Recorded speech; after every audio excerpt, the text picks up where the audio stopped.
দেখা যায় এই ওহাবিকে একটাই সমস্যা, ওরা রসুল মানব না, আলে রসুল মানব না, ওগা আর কোনো কিছু সমস্যা নাই।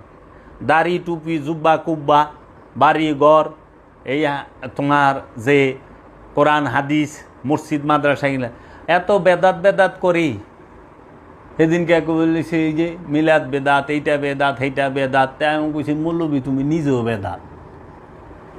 কারণ 1867 সালে সর্বপ্রথম ভারতবর্ষে আরবিক মাদ্রাসা বানাইছে গারছে কাসেম নানুতুবি সাহেব আর খলিল আহমদ আম্বুটি সাহেব, দেওবন্দ মাদ্রাসা প্রতিষ্ঠাতা, এই 1867।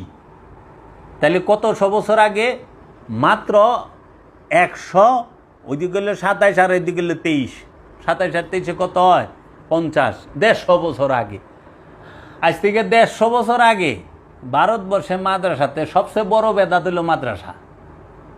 সবচেয়ে বড় বেদাত কি? এই আরবিক মাদ্রাসা।